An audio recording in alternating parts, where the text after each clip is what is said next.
Ian and Larissa asked me to read a couple of quotes from a man named John Piper, who's a well-known Bible teacher, and he talks about marriage and how this mystery refers to Christ and the church. And he says this: marriage is not mainly about prospering economically.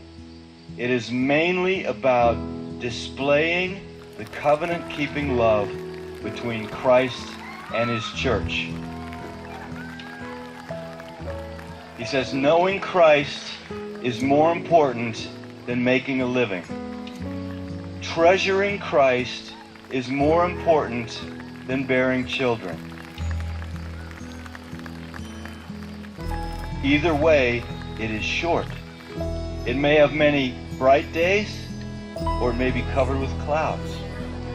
But if we set our face to make of marriage mainly what God designed it to be, no sorrows and no calamities can stand in our way.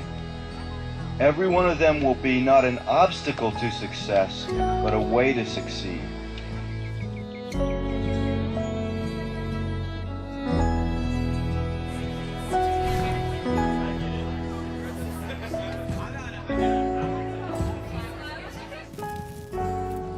The beauty of the covenant-keeping love between Christ and his church shines brightest when nothing but Christ can sustain it.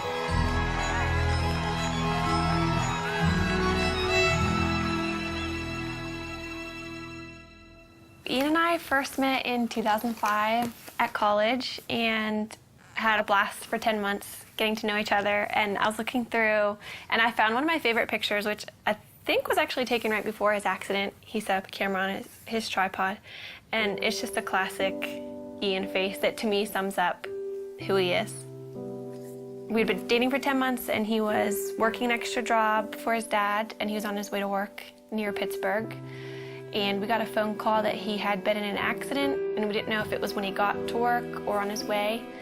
And so we got down to Pittsburgh, and I was just praying the whole time in the car that it wouldn't be his brain. After being at the hospital for a few hours, we found out that it was, and he had been in brain surgery for a few hours and had suffered a traumatic brain injury. God totally spared his life. One night he was failing 4 out of 5 brain activity tests, and the next morning he was doing well and his brain was starting to respond again.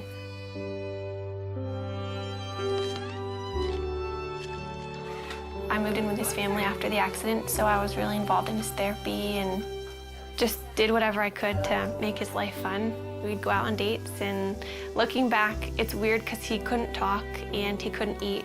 So we probably looked like complete weirdos being on dates, but we had a blast, and I just talked to him all the time. I knew that before Ian's accident, he was very serious about marriage and was ring shopping, so I knew where he was, and that helped me so much. After he couldn't talk, I knew that he loved me, and I knew where he wanted the relationship to go because we were dating very intentionally. We just prayed that marriage would someday happen and watched all of our friends get married and start having families. That was challenging, but we just tried to hold out hope that that would be us someday.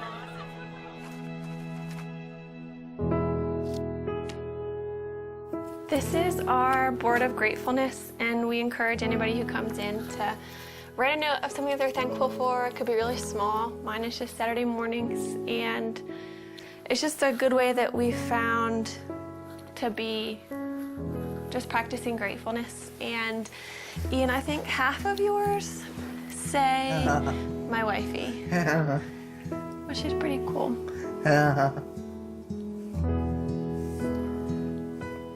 We decided that we couldn't really consider marriage as an option until Ian was able to communicate, but if he could communicate with me, then we could have a marriage, knowing it would be really different, but as long as Ian could talk to me, then we could make it work. So once Ian began communicating, it became a little bit more of an option, and then we just kind of watched Ian progress. Hi, husband. Hi, wifey. How are you? Yeah, how are you? What? How are you? I'm good. was your day? Yes. A conversation I had with his dad, it was one of those conversations where I realized this could happen. Then that August, his dad was diagnosed with brain cancer. And at that point, his dad's biggest concern was Ian and I, and whether or not we were going to get married or step away from our relationship. He wanted us to make a decision to move our lives in some direction. He passed away before he was able to see us get engaged, but that was a huge impetus in why we started to pursue engagement.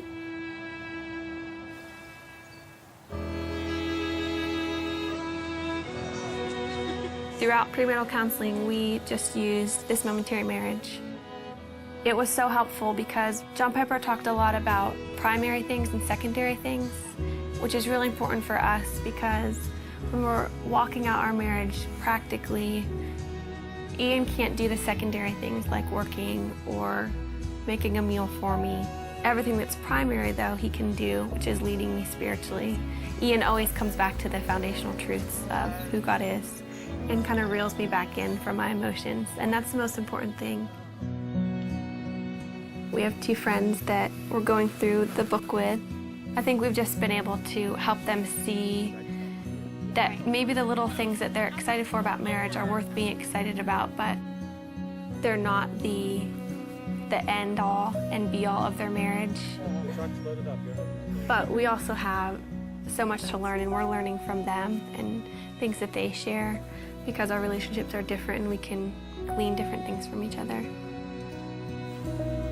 I think what helped us in deciding to make this commitment to each other, at least for me, is knowing that Ian wouldn't have left me if the roles were reversed, and that we love each other and we know that God's going to be faithful to our marriage.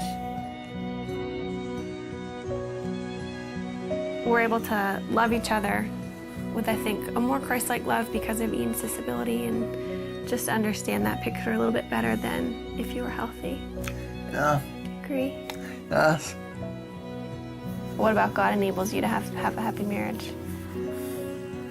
You know, What?